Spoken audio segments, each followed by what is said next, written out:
நமஸ்தே.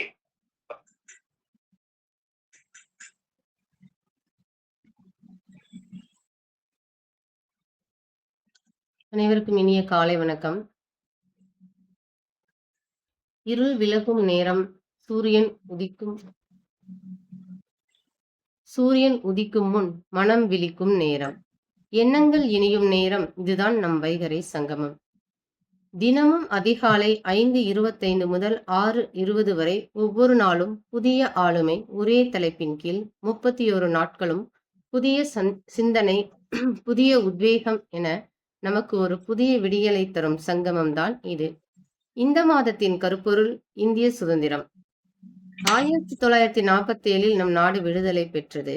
ஆனால் எல்லோரும் இன்று நாம் கேட்க வேண்டிய கேள்வி, என்னுடைய இனிய சுதந்திரம் என்ன?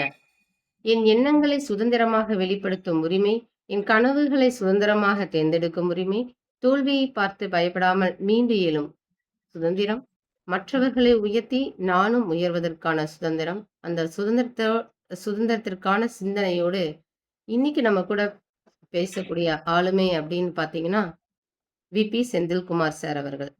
இவர் நம்ம எல்லாருக்குமே தெரியும். எப்படி அப்படின்னு பார்த்தீங்கன்னா, நம்ம எல்லாம் அலாரம் அடிச்சதுன்னா, ஆஃப் பண்ணிட்டு படுக்கக்கூடிய மனிதர்களா இருக்கோம். ஆனா, இன்னைக்கு வைகறை சங்கமத்துல இருக்கிற மனிதர் அப்படின்னு பார்த்தீங்கன்னா, அலாரம் வைக்கும் மனிதர் அல்ல. பொதுவாக அலாரமாகவே மாறிய மனிதர் அப்படின்னு தான் சொல்லணும். அனைவரையும் அதிகாலை எழுப்பி அவரது சிந்தனைகளில் உற்சாகப்படுத்தும் மனிதர். திருச்சி மாவட்டம் வையம்பட்டியைச் சேர்ந்த விபி செந்தில்குமார் அவர்கள். இவர் ஒரு தொழில் முனைவோர் என்று சொன்னால், ஒரு தொழில் என்று நினைத்து விடாதீர்கள். எல்லாருக்கும் தெரிஞ்ச மாதிரி தான். தங்கத்தை அழகாக்கும் சரண்யா ஜுவல்லர், பட்டாடை அழகாக்கும் ஸ்ரீ காவ்யா சில்க், பணத்தை பெருக்க உதவும் சரண்யா பேங்கர்ஸ். அதாவது இவர் எல்லாத்தையும் பார்த்துட்டார் அப்படின்னு தான் சொல்லணும். தங்கத்தையும் பார்த்துட்டார், பட்டையும் பார்த்துட்டார், பணத்தையும் பார்த்து விட்டார். ஆனால் இவர் மூன்றையும் விட இவருக்கு மிக பிடித்த முதலீடு என்ன தெரியுமா? அதுதான் அவர் மனிதர்கள் மீதான முதலீடு. அதனால்தான் அவர் இதை தொடர்ந்து சமூக சேவை, இளைஞர்களுக்கான பணிகள், தன்னம்பிக்கை பயிற்சிகள், கல்விக்காக விதைகள் கல்வி அறக்கட்டளை, அப்புறம் அதை தாண்டி ரோட்டரி ஜேசிஏ என்று சமூகத்தின் பல தளங்களில் தொடர்ந்து செயல்பட்டு வரும் மனிதர். சுருக்கமா சொல்லணும் அப்படின்னா, தொழில்ல முதலீடு செய்கிறார். நம்ம ஒரு சிலர் பார்த்தீங்கன்னா, தொழில்ல முதலீடு செய்கிறார். ஆனால் இவர் மனிதர்களின் நம்பிக்கை வைக்கிறார், சமூகத்தில் மாற்றத்தை விதைக்கிறார்.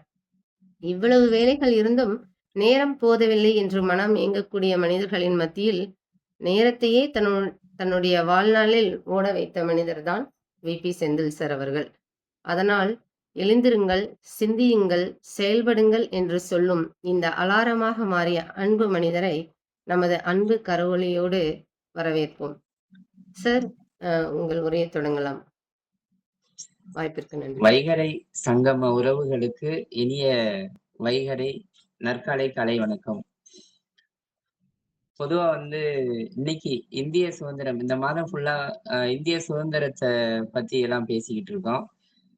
இந்தியாங்கிற சொர்க்கத்துல சொர்க்க பூமியில இந்த அதிகாலை நேரத்துல சுதந்திரமா இந்திய சுவாச காற்ற சுவாசிக்கிறதுக்கு வாய்ப்பு கொடுத்த ஏன்னா போராட்டம் அப்படிங்கிறது எல்லாத்துலயுமே இருக்கு.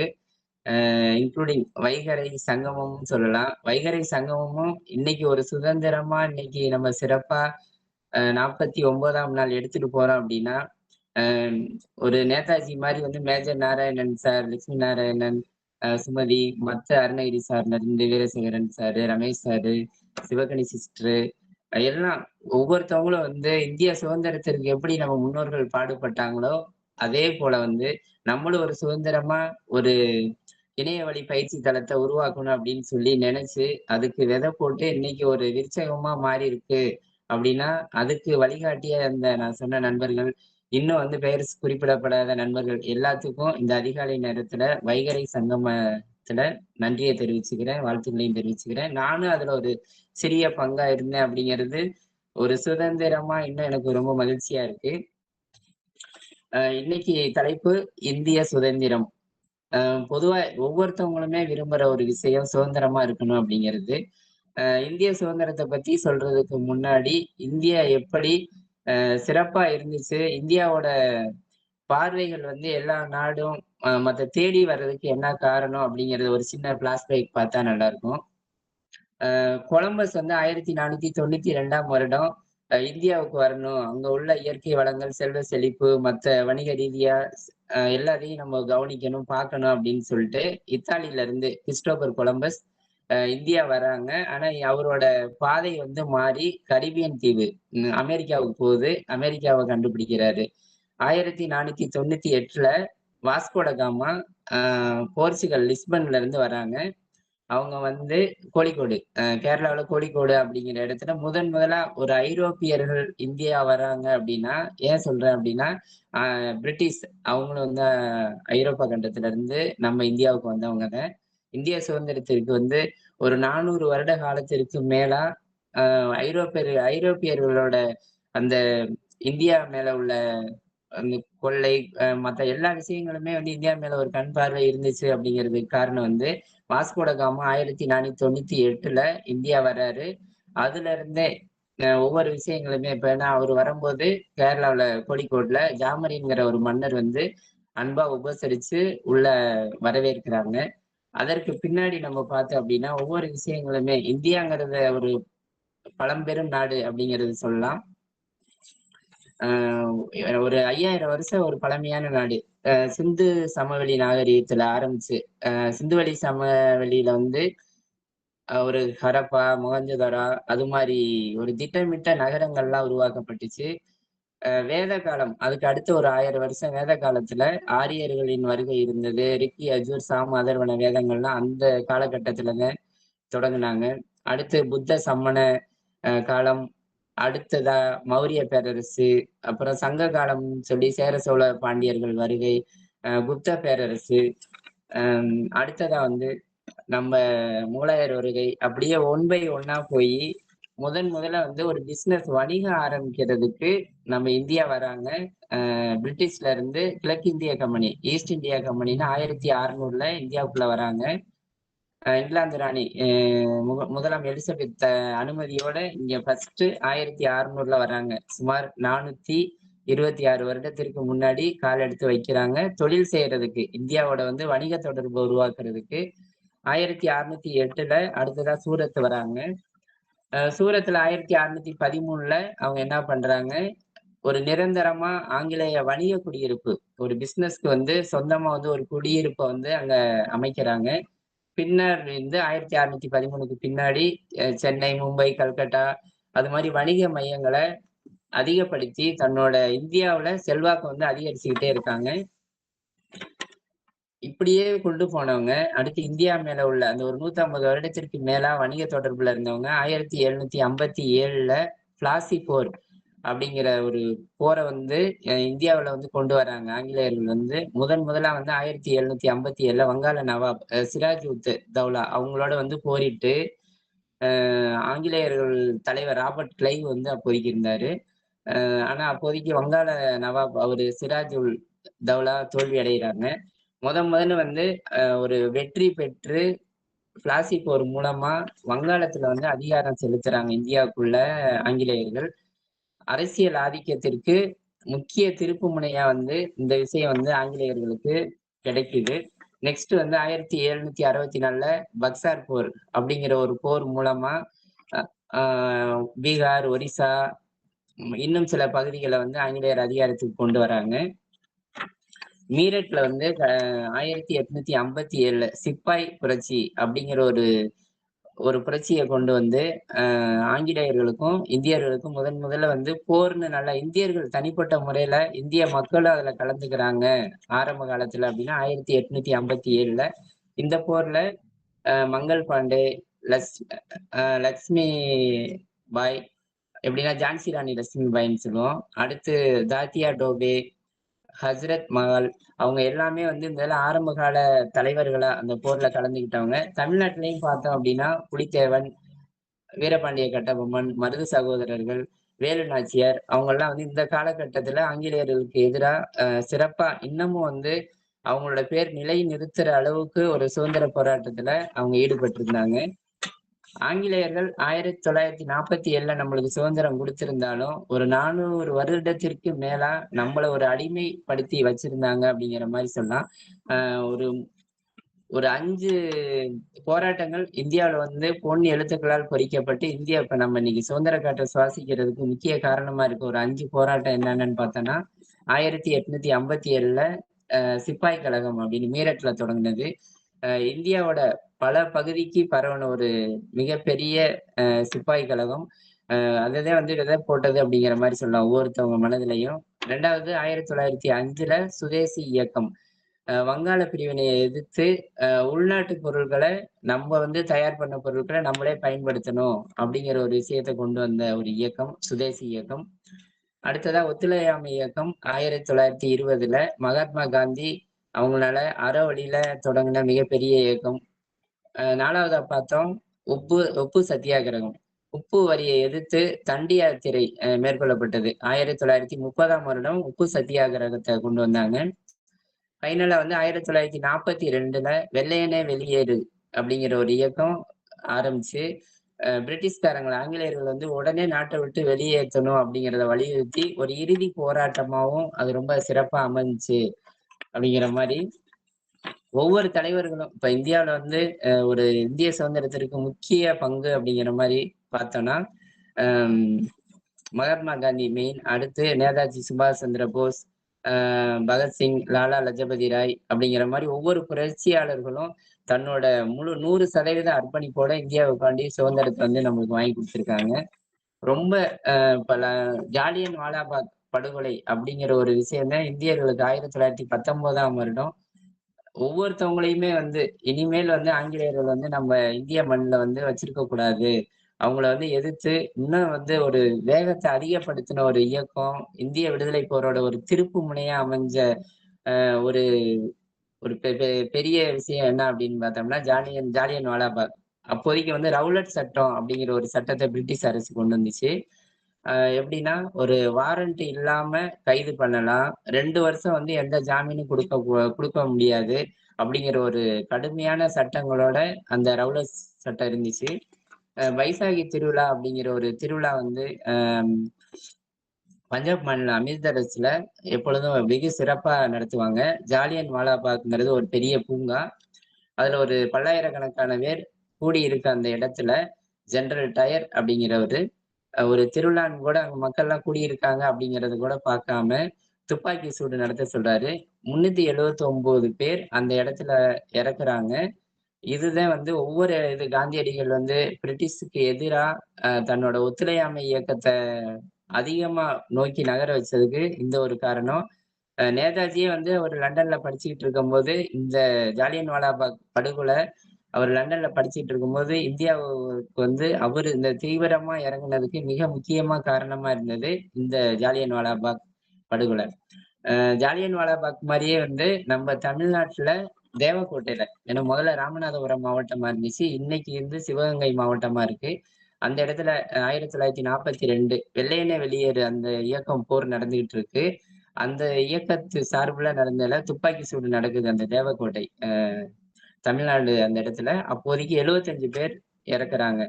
இதே ஜாலியன் வாலாபாக் படுகொலை எப்படி நடந்ததோ, அதே மாரி தேவக்கோட்டையிலயும் இதே மாரி நடந்தது. ஒவ்வொன்னுமே இந்தியர்கள அடக்கி ஆளணும் அப்படிங்கிற ஒரு விஷயத்த 400 வருடத்திற்கு மேலாவே அவங்க ஆங்கிலேயர்கள் பண்ணிக்கிட்டு இருந்தாங்க. சுதந்திரம் அப்படிங்கிறது எவ்வளவு முக்கியம் அப்படிங்கிறத பார்த்தோம் அப்படின்னா, ஒரு மன்னர் தன்னோட மந்திரிகள 3 பேத்த வர சொல்றாரு. வர சொல்லி அன்ப வெளிப்படுத்தினா பொருள எடுத்துட்டு வாங்கப்பா. வெளியில போய் எடுத்துட்டு வாங்க அப்படிங்கிறாரு. ஒருத்தர் வந்து வண்ணத்து பூச்சிய எடுத்துட்டு வந்து மன்னர் கையில குடுக்குறாங்க. இன்னொருத்தர் ஒரு அழகான புறாவ கொண்டு வந்து குடுக்குறாங்க. 3வது மந்திரி எதுவுமே இல்லாம வெறும் கையில வராரு. "என்னப்பா நீ மட்டும் வெறும் கையில வந்திருக்க?" அப்படிங்கும்போது, "மன்னரே நான் போய் பார்த்தேன். அழகான வண்ணத்து பூச்சி இருந்துச்சு. வண்ணத்து பூச்சி அழகா ஒவ்வொரு மலர்ட்ட போயி அதோட சந்தோஷத்த வந்து சுதந்திரமா வெளிப்படுத்திக்கிட்டு இருந்துச்சு. நான் அதனால அதோட சுதந்திரத்த கெடுக்க வேணாம் அப்படின்னு சொல்லிட்டு வண்ணத்து பூச்சிய புடிக்கல. அடுத்ததா அந்த புறாவ பார்த்தேன். புறா அதோட நட்பு வட்டாரத்தோட சந்தோஷமா பேசி, நல்லா சுத்திக்கிட்டு இருந்தது அழகா. அதையும் வந்து நான் என்ன பண்ணுனேன் அப்படின்னா, சரி அதோட சுதந்திரத்த கெடுத்துற வேணாம் அப்படிங்கிற மாரி அதையும் பிடிக்கல. அதனால வந்து நான் திருப்பி வந்துட்டேன் அப்படின்னு சொல்றாங்க.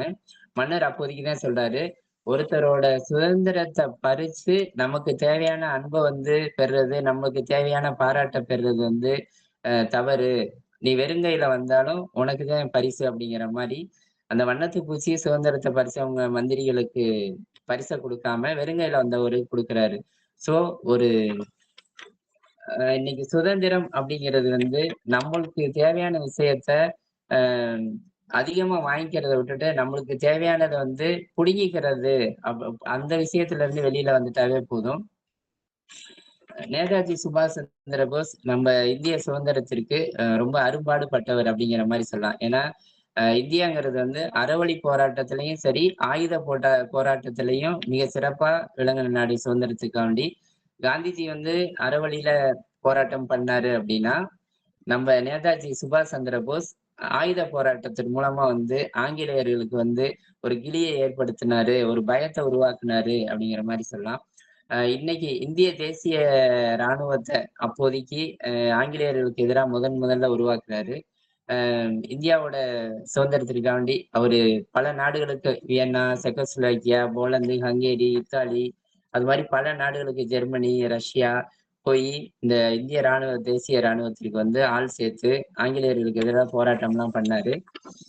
குறிப்பா இவரு உள்ள வந்ததுக்கு இந்திய சுதந்திரத்திற்கு இவரு உள்ள வந்ததுக்கு என்ன காரணம் அப்படின்னு பார்த்தா, 1915ஆம் வருடம் அவரு கல்கட்டால படிச்சுட்டு இருக்கும்போது, சி.எஃப். ஓட்டன் அப்படிங்கிற ஒரு ஆசிரியர், சி.எஃப். ஓட்டன்.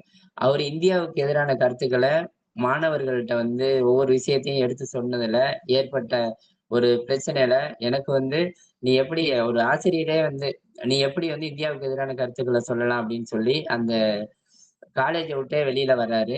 அடுத்து வந்து 1919ஆம் வருடம் ஐசிஎஸ் படிக்கிறதுக்காண்டி லண்டன் போறாரு. அப்பதான் வந்து இந்த ஜாலியன் வாலாபாக் படுகொலை மூலமா சுபாஷ் சந்திர போஸ ஒரு சுதந்திர போராட்டத்துல வந்து ஈடுபட தூண்டுன ஒரு மிகப்பெரிய விஷயம் அப்படின்னா, இந்த ஜாலியன் வாலாபாக் முதல்ல நான் சொன்ன மாரி.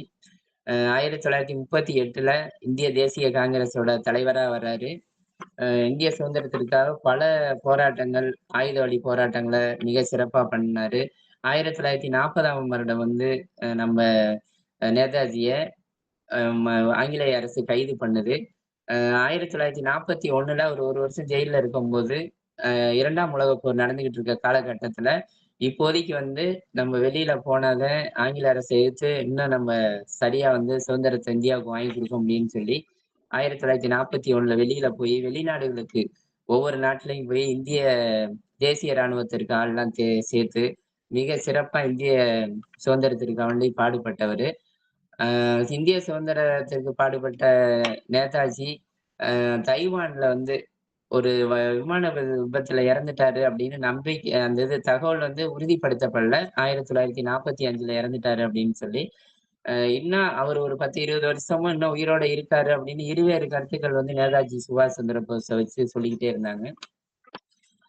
அ நேதாஜி ரொம்ப முக்கியமானன்னா, ஃபர்ஸ்ட் வந்து இன்னைக்கு இந்திய ரூபாய் நோட்ல மகாத்மா காந்திய போடுற அளவு அவரோடத பிரிண்ட் போடுற அளவுக்கு மக்கள் மனதுல மகாத்மா காந்தி நிலைநிறுத்தியிருக்காரு. ஒவ்வொரு விஷயத்தையும் மகாத்மா காந்தி அறவழி போராட்டம் மூலமா இந்தியாவுக்கு சுதந்திரத்த வாங்கி குடுத்தாரு. அப்படிங்கிறத மிக பெருமையா இந்த காலை நேரத்துல சொல்லலாம். நேதாஜி, காந்தி இவங்க வரிசையில மிக முக்கியமா என்ன சொல்லணும்னா, பால கங்காதர திலகர். எப்படின்னா, இப்ப இவங்கலாம் வந்து 1900க்கு மேல வந்து ஒவ்வொரு விஷயத்தையும் இந்திய சுதந்திரத்திற்காக பாடுபட்டாங்கன்னா, பால கங்காதர திலகர் 1856ல பிறந்தாரு. 1885ல இந்திய தேசிய காங்கிரஸ் ஆரம்பிக்கிறாங்க. அந்த தேசிய காங்கிரஸ்ல ஒரு தீவிரவாத இந்திய தேசிய காங்கிரஸ்ல ஆங்கிலேயர்களுக்கு எதிரா ஒரு முக்கிய தலைவரா உருவாகுறாரு. லாலா லஜபதி ராய், பிபின் சந்திரபாஸ் அவங்களோட சேர்ந்து ஒரு மூவர் கூட்டணிய மகாராஷ்டிரால அவரு அமைக்கிறாரு. மும்பைல வந்து அமைக்கிறாரு. ஒவ்வொன்னுமே இன்னைக்கு மக்கள் வந்து இப்ப லோக்மன்யா அப்படிங்கிற ஒரு பட்டத்த மக்கள் எல்லாம் அவருக்கு குடுக்குறாங்க. ஏன்னா இந்திய சுதந்திரத்திற்காண்டி பாடுபட்டுட்டு இருக்கும்போது அப்படின்னா, மக்களால் ஏற்றுக்கொள்ளப்பட்ட தலைவர் அப்படிங்கிற அர்த்தம். லோக்மன்யா அப்படிங்கிறது. இப்ப நேதாஜி, காந்திஜி வரிசையில வந்து இன்னைக்கு பால கங்காதர திலகரையும் நம்ம சொல்றோம் அப்படின்னா, 1920 முடியும் தன்னால வந்து என்னென்ன விஷயங்கள இந்திய சுதந்திரத்திற்கு குடுக்கணும் அப்படிங்கிறத ரொம்ப தொடர்ந்து போராடி, தன்னோட வயது அதையும் கவனிக்காம 65 வயசுலயே 64 வயசுல அவர் இறந்தாலும், அவர் இறக்கறதுக்கு முக்கிய காரணம், அவர் இந்திய சுதந்திரத்திற்கு முழு மூச்சா பாடுபட்டனால. இன்னொரு 20 வருஷத்துக்கு மேல அவர் இருந்திருக்க வேண்டியவரு, ஒவ்வொன்னும் அந்த ஆங்கிலேயர்களோட கொடுமை மத்த எல்லா விஷயத்தினால அவர் சீக்கிரம் இதாயிட்டாரு. ஸோ நேதாஜி, காந்திஜி, பாலகங்காதர திலகர் இந்த 3 பேரும் இந்திய சுதந்திரத்திற்கு வந்து ஒரு மணிமகுடம் அப்படிங்கிற மாரி இந்த காலை நேரத்துல அவங்களுக்கு சொல்லலாம். நெக்ஸ்ட் வந்து இந்தியா ஒரு இயற்கை வளங்கள், மற்ற எல்லா செல்வ செழிப்பு, மத்த எல்லாத்தையும் தாண்டி வைரம், வைடூரியம், தங்கம், நவரத்தினம் அப்படிங்கிற எல்லாமே அ அதிகப்படியா இருந்த நாடு அப்படிங்கிற மாரி. ஒரு கோஹினூர் வைரம் அப்படிங்கிறது எல்லாத்துக்கும் தெரியும். இன்னைக்கு அதோட மதிப்பு 1,400,000 கோடி. அது வந்து இந்தியாவுல நம்ம ஆந்திர பிரதேசல குண்டூர் மாவட்டத்துல 13ஆம் நூற்றாண்டுல கிடைச்சது. இந்தியாவோட சொத்து அது. இன்னைக்கு இது மாரி பல பொருட்கள வந்து நம்ம ஆங்கிலேயர்கள் நம்மளோட நம்மளோட இயற்கை வளத்த வந்து சுரண்டிட்டு எடுத்துட்டு போயிருக்காங்க. அப்படிங்கிற மாரி, அவங்க இன்னைக்கு ராணி எலிசபெத் கையில இன்னைக்கு அந்த 1,400,000 கோடி வைரம் இருக்கு. அத இந்தியா வந்து கேட்டு வாங்குறதுக்கு என்னென்ன ஃபார்மாலிட்டீஸ் இருக்கோ அத சரி பண்ணிட்டு இருக்காங்க. நெக்ஸ்ட்டு இப்ப ஜேக்கப் வைரம் அப்படிங்கிற மாரி சொல்லலாம். அதுவும் இந்தியாவுல வந்து கிடைச்சது. கிரேட் ஒயிட் டைமண்ட் அப்படிங்கிறது. இன்னைக்கு 1000 கோடி மதிப்புள்ளது. ஒரு நவாப் காலத்துல ஹைதராபாத் நிஜாம்ட்ட வந்து அந்த இது இருந்துச்சு. அந்த வைரம் வந்து ஆனா இந்தியாட்ட நம்ம ரிசர்வ் பேங்க் ஆர்பிஐ கண்ட்ரோல்ல அது படிப்படியா நம்ம இதுல இப்ப நம்மளோட கட்டுப்பாட்டுல இருக்கு. அது மாரி பல விஷயங்கள் இந்தியாவுல ரொம்ப ரொம்ப நம்மளுக்கு வேண்டிய விஷயங்கள் எல்லாமே இந்தியாவுல வந்து கொட்டி கிடந்துச்சு. இந்த 5000 வருஷத்துக்குள்ள இந்தியாங்கிறது ஒரு மிகப்பெரிய ஒரு வல்லரசு நாடா உருவாகியிருக்கு இந்த டயத்துல அப்படிங்கிறத நம்ம பெருமையா சொல்லலாம். இன்னைக்கு ஜான் சாண்டர்ஸ், சன்னன் சிங் அப்படிங்கிறவங்க 2 பேத்த ஏன்னா ஆங்கிலேயர்களுக்கு ஆதரவா இருந்து அவரு ஜான் சாண்டர்ஸ்ங்கிறவரு வெள்ளையர் ஆங்கிலேயர். சன்னன் சிங் வந்து இந்தியாவிலேயே பிறந்து, ஆனா இந்தியாவுக்கு எதிரா இருந்தவன். இந்த 2 பேத்தையும் பகத்சிங் வந்து கொலை பண்றாரு. எப்படின்னா வந்து நாட்டுக்காக 1931ஆம் வருடம் அ 23 வயசுலயே வந்து பகத்சிங்க வந்து தூக்குல போடுறாங்க. இந்தியா சுதந்திரத்துல வந்து பகத்சிங்கிற பேரு 23 வயசுல 23 வயசு முடியும் தான் அவரு வாழ்ந்திருக்காரு. அவரோட பேரு இன்னைக்கு நிலை நிறுத்தி இருக்கு அப்படின்னா, இந்திய சுதந்திரத்திற்கு ரொம்ப ரொம்ப ஒரு தீவிரமா, ஒரு எல்லா விஷயத்தையும் வந்து ஒரு 100 வருடம் என்னென்ன வேலைகள செய்ய முடியுமோ, அந்த இத தன்னோட 23 வயசுக்குள்ள தன்னோட அந்த ஒர்க்க வந்து குடுத்திருக்காரு இந்திய சுதந்திரத்திற்காக வேண்டி. அவரு பாக்கெட்ல இறக்கும்போது தூக்கிலிடும்போது கூட அவரு பாக்கெட்ல என்ன இருந்துச்சுன்னா, நான் வந்து போர் செஞ்சுகிட்டு இருக்கும்போது, போர் தொடுக்கும்போது கைது செய்யப்பட்டிருக்கேன். எனக்கு வந்து தூக்கு மேடைலாம் தேவையில்ல. எனக்கு ஒரு பீரங்கியோட வாயில என்னைய முன்னாடி வச்சு, என்னைய சுட்டு தள்ளுங்க அப்படிங்கிற மாரி எழுதியிருக்காரு. அப்படிங்கும்போது அந்த மரண பயங்கிறதெல்லாம் எனக்கு வந்து சின்ன தூசி அப்படிங்கிறத பகத்சிங் மூலமா நம்ம தெரிஞ்சுக்கலாம். தெரியப்படாத ஒரு வீரர் இதே பஞ்சாப்ல பிறந்த பகத்சிங் மாரி, கர்தார் சிங் சரபா அப்படிங்கிறவரு வெறும் 19 வயசுல இந்திய சுதந்திரத்திற்காண்டி தன்னோட உயிர விட்டவரு. கர்தார் சிங் சரபா. எப்படின்னா, 16 வயசுல யுஎஸ்ல போயி 1912ல கலிபோர்னியா காலேஜ்ல படிக்கிறாரு. அ 1913ல கதர் கட்சி அந்த இதுல சேர்ந்து இந்தியாவோட சுதந்திரத்திற்கு பாடுபடுறாரு. ஆங்கிலேயருக்கு எதிரா அ தொழிற்சாலை, ஆயுத தொழிற்சாலைய வந்து அவரு தனியா உருவாக்குறாரு.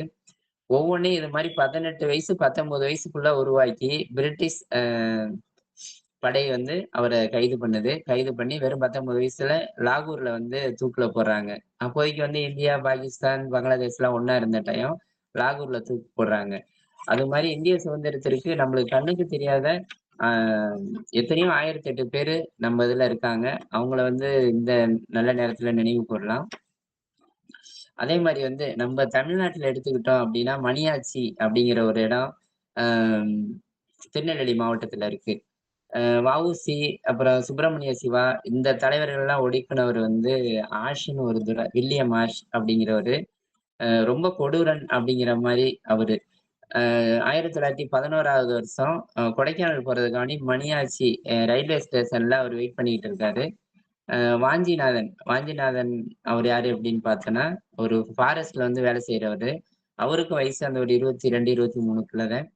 பாண்டிச்சேரியில வந்து வ.வே. சுவாமிநாத ஐயர் அப்படிங்கிறவர்ட்ட ஆயுத பயிற்சி பெற்றவர் இந்த வாஞ்சிநாதன்.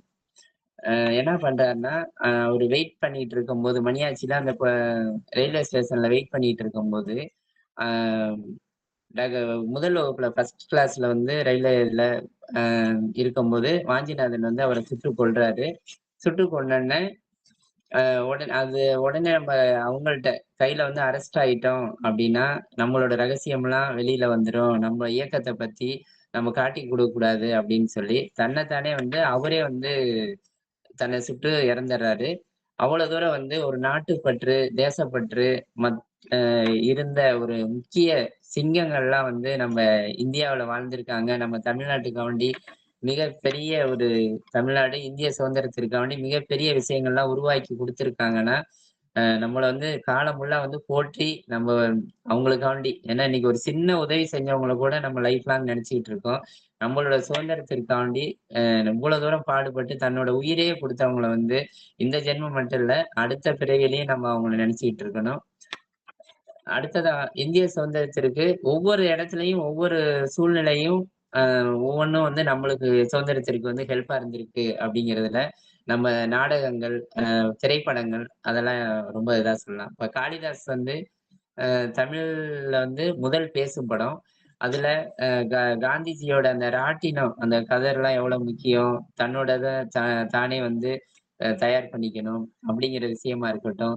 காளிதாஸ் படத்துல ஒரு நாட்டுப்பற்று, தேசப்பற்றுலாம் வந்து அ முதல் படத்திலேயே, பேசும் படத்திலேயே காந்திஜியோட கொள்கைகள், இந்திய சுதந்திரத்திற்கு நம்ம என்னென்ன பண்ணணுங்கிறத ரொம்ப அருமையா எடுத்து சொன்னாங்க. அதே மாரி 1921ல பக்த விதுரர் அப்படிங்கிற ஒரு படம். மகாபாரத கதை மாரி இருந்தாலும், காந்திஜி காந்திஜி மாரியே ஒருத்தர் இருப்பாரு. டி.என். சம்பத்ன்னு ஒரு நடிகர். பிரிட்டிஷ் ஆட்சிக்கு எதிரா என்னென்ன இருக்கு தேசப்பற்று, மத்த எல்லா விஷயத்தையும் ரொம்ப ஊட்டுன படம் அப்படிங்கிற மாரி அந்த படத்த நம்ம சொல்லணும். பிரிட்டிஷ் அரசு இத ஃபர்ஸ்ட் தடை பண்ணாங்க. அப்புறம் ஒரு சின்ன சின்ன விஷயத்த எடுத்துட்டு திருப்பி அந்த படம் ரொம்ப வெற்றிகரமா ஓடிச்சு. இந்திய சுதந்திரத்திற்கு இந்த படங்கள்லாம் மாற்றுபூமி, நாம் இருவர்லாம் வந்து பாரதியார் 1947ல சுதந்திரத்துக்கு முன்னாடி வருது ஒரு 6 மாசத்துக்கு முன்னாடி. ஆனா காந்திய கொள்கைகள், பாரதியாரோட கவிதைகள் ஒவ்வொன்னுமே வந்து இந்தியாவோட சுதந்திரத்துக்கு ரொம்ப சிறப்பான ஒரு இடமா அந்த இது இருந்துச்சு.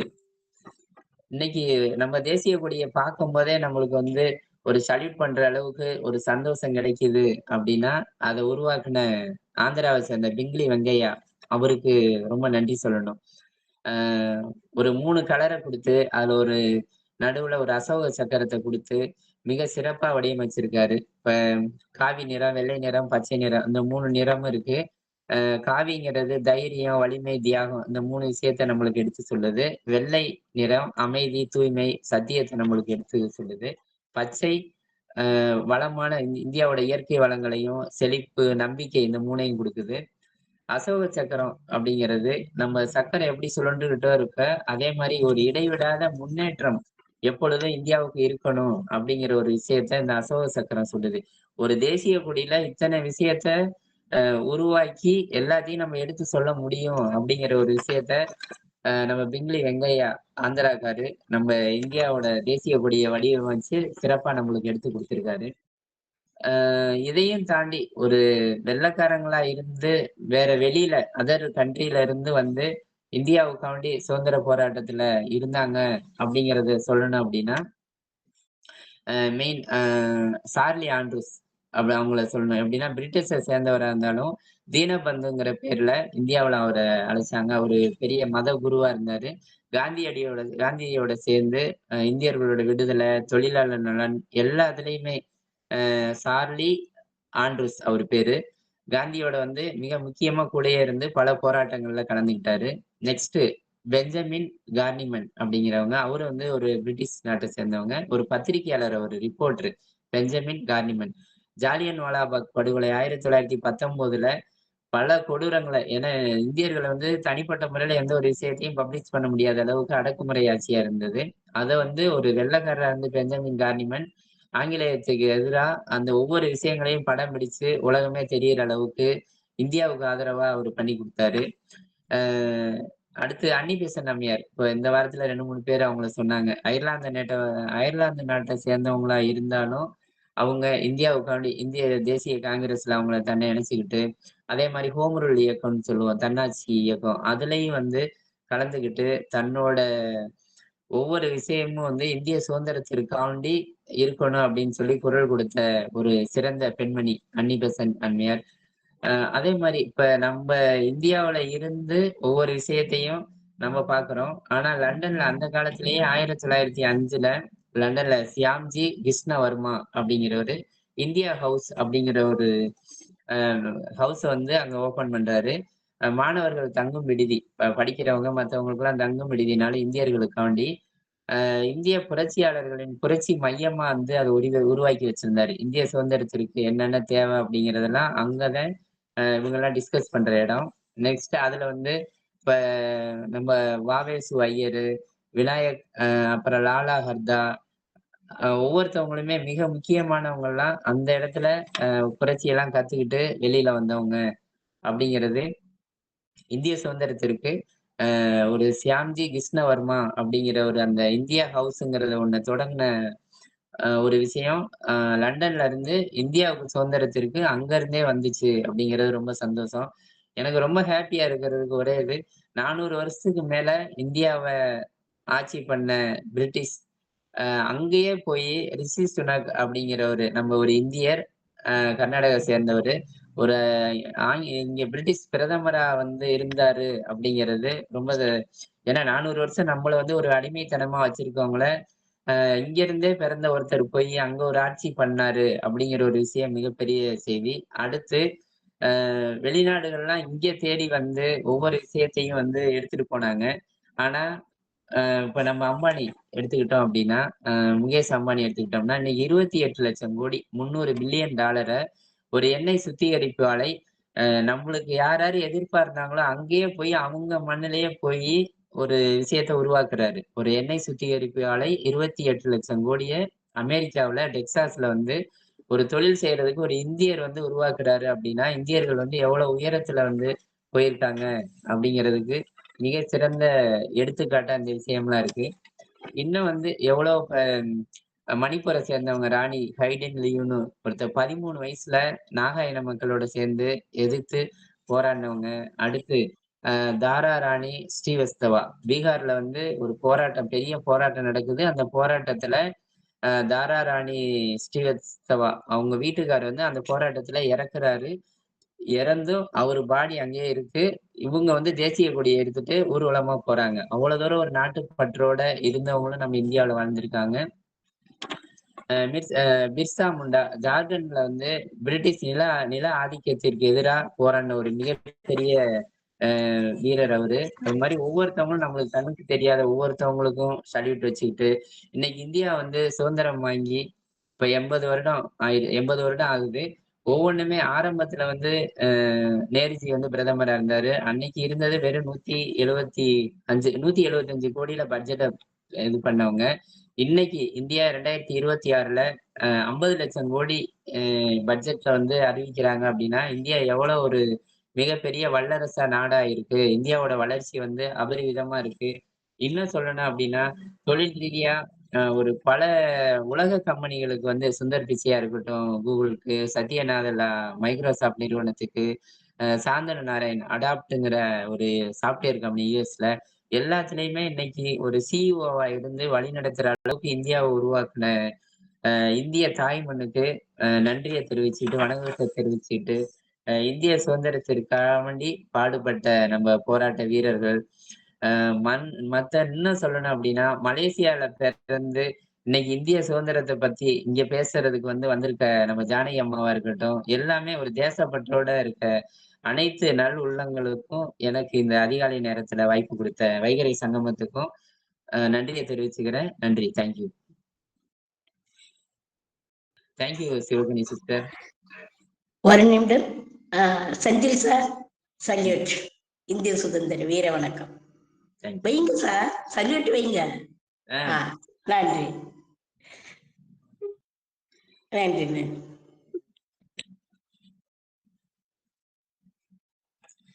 நன்றி சார். ஒரு சிறப்பான உரை குடுத்திருக்கீங்க.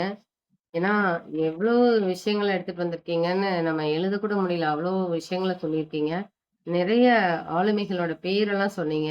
அதை தாண்டி நீங்க சொன்னது சுதந்திர போராட்ட வரலாறை சொல்லிட்டு, இன்னைக்கு நம்ம அந்த இடத்துல இருக்கிறோம் அப்படின்னு சொன்னதெல்லாம் ஒரு பெருமையான விஷயம். அ அதை தாண்டி முக்கியமா சொல்ல வேண்டிய விஷயம் அப்படின்னா, அன்பு அப்படிங்கிற கதைய கொண்டு வந்து அழகா எல்லாரையும் அன்பால இணைச்சிட்டீங்க அப்படின்னு தான் சொல்லணும். அப்படி ஒரு சுவையாவும், உணர்வுபூர்வமாவும் இருந்துச்சு அப்படின்னு தான் சொல்லணும். வாழ்த்துக்கள் செந்தில் சார். அடுத்ததா பின்னூட்டம் குடுக்குறவங்க. முதலாவதா ஜானகி அம்மா. நீங்க உங்க பின்னூட்டத்த குடுக்கலாம்.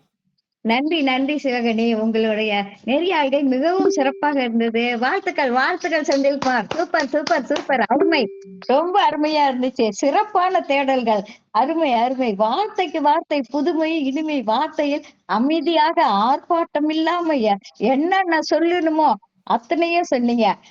சிறப்பான தேடல்கள், ஒரு வார்த்தை கூட எதுவுமே இல்ல. அருமையான புத்தம் புதுசா அத்தனை கண்டுபிடிப்பு உங்கள உழைப்பால தேடியது அருமையா இருந்துச்சு. மனிதநேய மிக்கவர், புத்தம் புது காலை போல, உதய சூரியன் போல, அனைத்தும் புதிய தகவல்கள், சிறப்பான கருத்துக்கள், வாழ்த்துக்கள், பாராட்டுக்கள். 30 நிமிடத்துல எவ்வளவுக்கு எவ்வளவு சொல்ல முடியுமோ அவ்வளவுக்கு அவ்வளவு சொன்னீங்க. தமிழன் என்று சொல்லடா, தலை நிமிர்ந்து நில்லடா.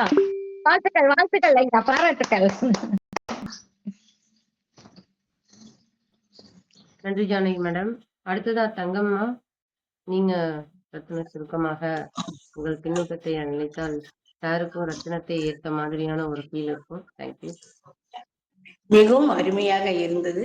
சுதந்திர தினம் எப்படி கிடைத்தது, எப்படி பாடுபட்டோம் என்ற அனைவரையும் விவரமாக எடுத்து சொன்ன செந்தில்குமார் ஐயா அவர்களுக்கு மனமார்ந்த வாழ்த்துக்களும் பாராட்டுகளும். இந்திய சுதந்திரத்தை சொன்னதாக மீண்டும் ஒரு வீர வணக்கத்தை தெரிவித்துக் கொண்டு விடைபெறுகிறேன். நன்றி, வணக்கம். நன்றிம்மா, ரொம்ப சிறப்பா சுருக்கமா முடிச்சிட்டீங்க. வாழ்த்துக்கள். அடுத்ததா தாமோதரன் சார். வைகரை சங்கமத்திற்கு இனிய காலை வணக்கம். இன்று செந்தில் சார் வாஸ்கோடா காமாவிலிருந்து ஆரம்பித்து அமெரிக்காவில்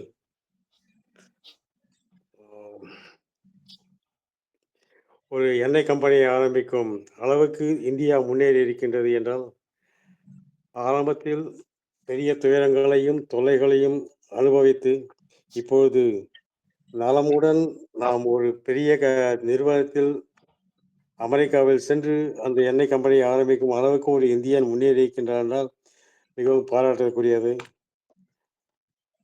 ஒரு சுதந்திரத்தை நாம் இந்தியாவில் வருடத்தில் ஒரு முறைதான் நாம் கொண்டாடுகின்றோம். அந்த 15ஆம் தேதியோடு அந்த சுதந்திர பேச்சை முடித்துக் கொள்கின்ற நேரத்தில் நாம் வைகரை சங்கமத்தில் 30 நாள் அதை தொடர்ந்து அதனுடைய புகழ்ச்சியோடு நடந்த நிகழ்ச்சிகளை நாம் ஒவ்வொன்றும் நினைவு கூறும் ஒரு சங்கமமாக இந்த வைகரை அமைந்திருக்கிறது என்றால் அது எல்லோராலும் பாராட்டக்கூடிய ஒரு செயலாகத்தான் நான் நினைக்கின்றேன். இந்த வைகரை சங்கமம் தொடர்ந்து நடத்த அந்த சுதந்திரம் போல் இதையும் நாம் 30 நாள் என்ன வருடம் முழுவதும் பேசி சுதந்திரத்தை நாம் கொண்டாடலாம் என்ற ஒரு நிலை இந்தியாவில் வந்திருந்தால் நாம் சுதந்திரம் அடைந்ததின் பயனை நாம் பெற்றிருப்போம் என்ற கருத்தை பதிவு செய்து, இந்த நாள் சிறப்பான நாள். செந்தில் சார் அவர்கள் ஒவ்வொரு செயலையும் ஒவ்வொரு போராட்டத்தையும் தேதியோ வருடத்தோடு கூறியிருக்கிறார் என்றால் அவர் இந்த அரை மணி நேரம் அவர் பேசுவதற்கு எவ்வளவு தன் முயற்சியை எடுத்துக் கொண்டிருக்க வேண்டும் என்று பாராட்டி வாழ்த்தி வணங்குகிறேன். ஜெய்ஹிந்த், வாழ்க வளமுடன். வீர வணக்கத்தை நானும் தெரிவித்துக் கொள்வதில் மகிழ்ச்சி அடைகிறேன். நன்றி, வணக்கம். நன்றி தாமோதரன் சார். அடுத்ததா வீரசேகரன் சார், உங்க எழுச்சி உரையை கொடுக்க. நன்றிமா. அன்புகளுமிய சோதரர்கள் சோதரிகள், உங்கள் அனைவருக்கும் இனிய வைகரை பொழுதும் சங்கமத்தின் பணிவான வணக்கங்களும் அன்பான வாழ்த்துகளும். இன்றைய பொழிவாளர் நமது அன்பு சகோதரர் 2 விஷயங்கள் அவர்கிட்ட ரொம்ப சொல்லணும். பழகுவதற்கு இனிமை, தோற்ற எளிமை, புன்னகையோடு அந்த தோற்றம் எப்பொழுதுமே. இந்த 2க்கும் எளிமைக்கும் இனிமைக்கும் சொந்தக்காரர் நமது அன்பு சகோதரர். எல்லாரும் கூறியதைப் போன்ற பல்வேறு செய்திகளை நமக்கு வரலாற்றினுடைய இதுல 1000 பேர்கள் உயிர் தியாகம் செய்தார்கள் என்று சொல்லுவோம். ஆனா ஒருத்தரு அதோட சேர்த்து உடல் தியாகமும் செய்துட்டார்ன்னு தான் நம்ம நினைக்க வேண்டியிருக்கும். சுபாஷ் சந்திர போஸ் ஐயா அவர்கள், அவருடைய உடல் நமக்கு உடனே கிடைச்சல. மற்றவங்க இதெல்லாம் உடல் கிடைச்சிரும். அது உடல் தியாகமும் அந்த மண்ணோட கலந்தது அப்படிங்கிற மாதிரி செய்திகள். இந்த செய்திகள்லாம் இவ்வளவு கூர்மைப்படுத்தி சொன்ன ஐயா அவர்களுக்கு நன்றியோடு வாழ்த்துக்களை தெரிவித்து, வாழிய நீடு இறையருளோடு என்று அன்போடு முடிக்கிறேன். நன்றி, வணக்கம். நன்றி தீரா சார். சிறப்பான ஒரு பின்னூட்டம் கொடுத்துருக்கீங்க. அடுத்ததா லோகநாதன் சார், நீங்க பேசலாம். அன்பர்கள் பின்னூட்டம் கொடுக்க விருப்பம் இருந்துச்சுன்னா நீங்க கரங்களை உயர்த்தலாம். சார் வாங்க. வைகரை சங்கம் காலை வணக்கம். ஐயா சொன்னதுல முக்கியமானது மலேசியா அம்மாவை பற்றி சொன்னாங்க. அவங்க மலேசியாவில் பிறந்து இந்தியாவுக்கு இந்திய சுதந்திரத்துக்காக பேசினாங்க அப்படின்ட்டு. மலேசிய இந்தியர்கள் இந்த இந்திய சுதந்திரத்துக்காக நம்ம சுபாஷ் சந்திர போஸ் கூட சேர்ந்து தன் உயிரை நிறைய பேர் இயந்திருக்காங்க இந்த இந்திய நாட்டுக்காக. அவங்களுக்கு ஒரு சல்யூட்டு, ஐயாவுக்கு ஒரு சல்யூட், கோடான கோடி நன்றி. Salute salute salute. ஐயா உங்களை மாதிரி இருந்த நீங்க ஒரு சுதந்திர போராட்ட வீரராக இருந்திருப்பீங்க போன பிறவியில். அதனால தான் இப்போ எல்லாத்துக்குமே சொல்றீங்க. ரொம்ப நன்றி ஐயா. என்று தனியும் இந்த சுதந்திர தாகம், என்று தனியும் இந்த சுதந்திர தாகம், என்று தனியும் எங்கள் அடிமையின் மோகம். ரொம்ப நன்றி ஐயா. அனைவருக்கும் நன்றி நன்றி. வாழ்த்துக்கள் வாழ்த்துக்கள், கோடான கோடி நன்றி. வாழ்க வளமுடன், வாழ்க வளமுடன், வாழ்க வளமுடன். நன்றி லோகநாதன் சார். அருமையான ஒரு பாடலோட உங்க பின்னூட்டத்தையும் அழைத்தமைக்கு நன்றி. அடுத்ததா டாக்டர் ஜெய் சார், உங்க பின்னூட்டத்தை கொடுக்கலாங்க சார். செந்தில் சார், இனிய காலை வணக்கம் அனைவருக்கும். வைகரை சங்கமத்திற்கு இதுதான் முதல் முறை அவங்களுடைய பேச்சை முழுவதுமாக கேட்கிறேன். ரொம்ப நாளா கேட்கணும்னு நினைச்சிட்டு இருந்து இன்னைக்கு அதுக்காகவே அமர்ந்தேன். ரொம்ப சந்தோஷங்க. எப்படி இந்திய சுதந்திர போராட்டம் எப்போ ஆரம்பிச்சது, அதுல இருக்கிற என்னென்னலாம் மிக பிரபலமான மூமெண்ட்ஸ் என்ன இந்தியாவையே மாற்றி அமைத்தது, என்ன மாதிரி கடுமையான சட்டங்கள், தேவக்கோட்டையில 75 பேர் ஒரு கொல்லப்பட்ட விஷயம் அந்த கதை ரொம்ப நல்லா இருந்ததுங்க. ஒரு மன்னர் 3 பேரை போயிட்டு 3 விஷயங்களை எடுத்துட்டு வர சொல்றாரு. அந்த பட்டாம்பூச்சி, அந்த புறா, அந்த விஷயங்கள் ரொம்ப நல்லா இருந்தது. வெறுங்கையோட வீசிட்டு வந்தவருக்கு தான் அந்த பரிசு கொடுக்கப்பட்டது. நேதாஜி ரொம்ப உங்களுக்கு பிடிக்கும்னு நினைக்கிறேன். அவரை பத்தி நிறைய விஷயங்கள் சொல்லியிருக்கீங்க. நேதாஜி ஐயாவை பத்தி, கோஹினூர் டைமண்ட், அதாவது இந்திய நிலப்பரப்பு மொத்தத்தையும் சுத்தி காட்டிட்டு வந்துட்டீங்களோன்னு எனக்கு ஒரு ஃபீல் இருக்குங்க. கல்கட்டா ஆரம்பிச்சிங்க, இங்க ஹைதராபாத் வந்தீங்க, தமிழ்நாடு வந்தீங்க, குஜராத், பீகார், அப்படியே போயிட்டு மொத்த விஷயத்துலையும் அப்படியே ஒரு விஷயம் சொல்லிட்டு வந்துட்டீங்க. வாஞ்சிநாதன் பத்தி சொன்னது, பகத்சிங் பத்தி சொன்னது, நிறைய விஷயம். அந்த பிங்கிலி வெங்கையா 3 கலர் பிளாக் பத்தி நீங்க சொன்ன நல்ல விஷயங்களை ரொம்ப மனசுக்கு நிறைய அப்படியே எடுத்துன்னு உட்கார வச்சுட்டீங்க. ரொம்ப எளிமையா ஆர்ப்பாட்டம் இல்லாமல் ரொம்ப அழகா தெளிவா நிறைய விஷயங்களை பேசுனீங்க. அந்த மணிப்பூர்ல இப்ப சுதந்திர போராட்டத்தை பத்தி எல்லாம் பேசியிருந்தீங்க. அவங்கள பத்தி எல்லாம் எனக்கு தெரியவே தெரியாது. தாரா ராணியை பத்தி தெரியாது. அந்த மிர்சாவை பத்தி சொல்லியிருந்தீங்க. நிறைய விஷயங்கள் சொல்லிட்டு கடைசியில நம்ம ஆள் பாரியா, அங்கேயே போயிட்டு பிரைம் மினிஸ்டர் ஆனா பாரியா அப்படின்னு சொல்லி முடிச்சது ரொம்ப அழகாக இருந்தது. இன்று நாம் அவர்களை ஆள ஆரம்பித்து விட்டோம் என்று சொன்னீங்க. ரொம்ப சிறப்பான உரையா, ரொம்ப எழுச்சியாக இருந்தது. மிக்க நன்றி உங்களோட உரையை கேட்டதுக்கு. ரொம்ப நன்றிங்க. Thank you Jai sir. நீங்களும் ஒரு ஹிஸ்டரி அப்படியே கொண்டு வந்துட்டீங்க ஃபீட்பேக்ல. அடுத்ததா நாகவல்லி மேம் வாங்க. வைகரை சங்கம் உறவுகள் அனைவருக்கும் இனிய காலை வணக்கம். செந்தில் சார் மிக அருமை அருமை. அதாவது கருத்துக்கள் அத்தனையும் பாத்தீங்கன்னா ஃபர்ஸ்ட்ல இருந்து நீங்க ஆரம்பிச்ச ஒவ்வொரு சுதந்திரத்திலையும் அதாவது ஒரு தலைவர்களையுமே நீங்க விட்டு வைக்கலன்னே சொல்லலாம். எல்லாரையும் வரிசைக்கா சொல்லிட்டே வந்தீங்க. எதை நம்ம எழுதுறதுன்னே தெரியல. அவ்வளோ ஸ்பீடு, அவ்வளோ தலைவர்களை பத்தியும் சொல்லியிருக்கீங்க. எல்லா தலைவர்களையும் பத்தியும் இடையில கதையும் கருத்துக்களும் மோடிஜி வரைக்கும் முடிச்சிட்டீங்க. எவ்வளவு ஆனா தொழில் முனைவோருக்கெல்லாம் அந்த யாராரு எந்தெந்த லெவல்ல உயர்ந்துகிட்டு இருக்காங்கங்கிறதுல ஒரு சென்சஸ் கணக்கெடுப்பாங்க. அதுல நீங்க கரெக்டா உண்மையா நீங்க தொழில் முனைவோருங்கிறத நிரூபிச்சிட்டீங்க கடைசியா. இந்தியா எந்த அளவு வல்லரசு நாடா எவ்வளவு உயர்ந்திருக்கு இப்ப பொருளாதாரத்துலங்கிறத கரெக்டா சொல்லி முடிச்சிருக்கீங்க. ரொம்ப நன்றி ஐயா. வாழ்க வளமுடன். வாழ்த்துக்கள். எக்ஸலண்ட். இன்னைக்கு அவ்வளோ கருத்துக்கள் எல்லா தலைவர்களை பத்தியுமே நீங்க சொல்லியிருக்கீங்க. இதுல ஜாலியன் வாலாபாக் படுகொலையிலிருந்து எல்லாமே நல்லா இருந்தது சார். வாழ்த்துக்கள். வாழ்க வளமுடன். நன்றி, நன்றி. Thank you ma'am. ஏன்னா சார் வந்து வணிகத்துல இருக்கிறதுனால, அவர் எல்லாத்தையும் பிரிச்சு மேயணும்ல. ரொம்ப நல்லா எக்ஸ்பிளைன் பண்ணாரு. அடுத்ததா சுந்தரி மேம், நீங்க பேசலாம். அனைவருக்கும் வைகறை சங்கமம் வணக்கங்கள். செந்தில் சார் ரொம்ப அற்புதமா பேசுனீங்க, அருமை. ஒவ்வொரு தலைவர்களையும் பத்தி தேதி வாரியாக, அந்த வருஷம் வாரியாக ரொம்ப தெரிவித்ததற்கு ரொம்ப நன்றி. உங்கள் பேச்சு நிதானம் ரொம்ப அற்புதமா இருந்தது. ரொம்ப பொறுமையாகவும் புரியும்படியும் சொன்னீங்க, அருமை. அத்தனை தலைவர்களுக்கும் நம்மளும் வாழ்த்துக்களும் நன்றிகளும் தெரியணும். ஜெய்ஹிந்த், வீர வணக்கங்கள். நன்றிகள் ஐயா. நீங்களும் உங்கள் புகழும் ஓங்குக ஓங்குக, வாழ்வாங்கு வாழ்க. நன்றிகள். நன்றிம்மா.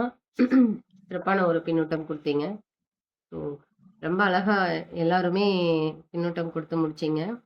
இதுல சார் சொன்ன விஷயம் பார்த்தீங்கன்னா, நம்ம கடைசியா எவ்வளோ வரலாறு பயணங்கள் சொன்னாலும் கூட, நம்ம ஒரு சின்ன உதவி செஞ்சோம்னா கூட, நம்ம அத வந்து இன்னைக்கும் நம்ம நெனச்சு பார்க்குறோம். இவ்வளவு உயிர் தியாகங்கள் செஞ்ச மனிதர வந்து நம்ம தினம் தினம் போற்றி கொண்டாடணும் அப்படின்னு சொன்ன விதம், அது எல்லாமே நம்மளையும் வந்து சிந்திக்க வைக்கக்கூடிய விஷயமா இருக்கு. இன்னைக்கு ஒரு சிறப்பான ஒரு சிந்தனையோடு, நம்ம கூடவே பயணிக்கிற செந்தில் சார் அவர்களின் உரை எல்லாருக்கும் ஒரு மிகச் சிறப்பானதா இருந்திருக்கும். புதிய புதிய தெரியாத விஷயங்கள் எல்லாம் தேடி எடுத்துட்டு வந்து குடுத்துருக்கீங்க அப்படின்னு தான் சொல்லணும். ஏன்னா ஜென்ரலா சொன்ன விஷயங்களையும் தாண்டி நிறைய தகவல்கள் வந்து புதுசா இருந்தது. ஸோ அது எல்லாருக்கும் உபயோகமாவும் இருந்திருக்கும். Thank you so much Senthil sir. உங்களுக்கான ஏற்புரை நேரம். Thank you Sivagini sister. ரொம்ப அருமையா எம்சி பண்ணிட்டு இருக்கீங்க. நன்றி. இந்திய சுதந்திரம் அப்படிங்கிறது நம்மளுக்கு கிடைச்ச வரம்னு சொல்ல வேணாம். ஏன்னா வந்து தியாகத்தால கிடைச்ச மிகப்பெரிய வெற்றி அப்படிங்கிற மாதிரி தான் சொல்லணும். ஒவ்வொரு இடத்துலயும் இப்ப உச்சி மீது வானிடிந்து விழுகின்ற போதிலும் அச்சம் இல்லை, அச்சம் இல்லை, அச்சம் என்பதில்லையே அப்படிங்கிற ஒரு கருத்துக்கள்லாம் பாரதியார் ஒவ்வொரு மனசுல விதைச்சனாலதான் அந்த பயங்கிறது போய் சுதந்திர காற்றை வந்து நம்ம இன்னைக்கு சுவாசிக்கிறோம் அப்படிங்கிறதுக்கு மிகச் சிறந்தது. ஒவ்வொன்னுமே இன்னைக்கு வந்து நம்ம சுயமரியாதையோட இருக்கோம். அடுத்து வந்து ஒவ்வொரு உரிமையும் நம்ம கையில இருக்கு. இன்னைக்கு காலையில 5:30 மணிக்கு நம்ம உரிமையா வந்து ஒவ்வொரு இடத்துலயும் வெளியில வந்து பேசுறோம் அப்படிங்கிற எல்லாத்துக்குமே காரணம் இந்திய சுதந்திரம். ஒரு ஜனநாயக நாடா இந்தியா இருக்கிறதுக்கு, ஒரு சுதந்திர நாடா இருக்கிறதுக்கு ஒவ்வொரு விஷயங்களும் வந்து நம்ம முன்னோர்கள் உருவாக்கி குடுத்திருக்காங்க. அந்த உருவாக்கத்த வந்து ஒரு முன்னேற்ற பாதையில நம்ம எடுத்து சொல்லி, எடுத்து கொண்டு போயி, இப்போ ஒரு அப்துல் கலாம் ஐயா சொன்ன மாரி 2020ல வல்லரசு நாடா மாத்துவேன் அப்படின்னு சொன்னாரு. ஐயா இல்ல 2030ல அ இந்தியா வந்து மிகப்பெரிய வல்லரசா நாடாகும் அப்படிங்கிறத இந்த என்னோட பெரிய அவா. அந்த இதுக்கு தகுந்த மாரி ஒரு பாதைகள்லாம் மிக சிறப்பா போயிட்டு இருக்கு. எல்லா பேரும் மாரி இந்திய சுதந்திரத்த இன்னைக்கு இந்த 30 நாள் வந்து சிறப்பா பேசுனதுக்கு 30 நாள் இப்ப இந்த இதுல நடக்குது. 18ஆம் நாள்ல எனக்கு வாய்ப்பு குடுத்த வைகறை சங்கமத்துக்கும் நன்றிய தெரிவிச்சுக்கிறேன். நன்றி Vaigarai teams. Thank you. Thank you sir. மிக அழகான ஒரு ஏற்புரை குடுத்துருக்கீங்க. ஸோ இன்னும் வந்து நம்ம தொடர்ந்து சுதந்திர வேட்கையோட இருப்போம். ஏன்னா நாளைக்கு வந்து என்ன சொல்ல வராங்க அப்படின்னு நம்ம வந்து எதிர்நோக்கி இருக்கிற மாதிரி தான் இருக்கும். இன்னும் ஏதாவது விஷயங்கள் இருக்கா அப்படின்னு சொல்லிட்டு. சார் சொன்னாரு, 400 ஆண்டுகளா நம்ம அடிமைப்பட்டு கிடந்த சுதந்திரம் எப்படி வாங்கினோம் அப்படிங்கிறதெல்லாம் இவ்வளோ ஒரு ஹிஸ்ட்ரி சொல்லியிருக்காங்க. இனியும் வந்து என்ன ஹிஸ்ட்ரி இருக்கு? ஸோ இனி வரக்கூடிய புதிய புதிய ஆளுமைகள் எதெல்லாம் நம்மளுக்கு சுவாரஸ்யமான சம்பவங்கள் எல்லாம் குடுக்குறாங்க அப்படின்னு சொல்லிட்டு, நாளைக்கு அதே வேட்கையோட நம்ம இணைவோம் அப்படின்னு சொல்லிட்டு, இன்னைக்கான ஒரு நாள சிறப்பா மாற்றிய செந்தில் சாருக்கும், இன்று பிறந்தநாள், திருமண நாள் காணும் அனைத்து அன்பு உள்ளங்களுக்கும், உடல்நலம் அ குறைவாக இருப்பவர்கள் மனநலமும் தேறி உடல் நலமும் நன்றாக இயங்க எல்லாம் வல்ல இறையருளோடு இந்த நாளை இனியதாக மாற்றுவோம். அனைவருக்கும் நன்றி. தேங்க்யூ ஒவ்வொருவருக்கும். நன்றி, நன்றி, நன்றி.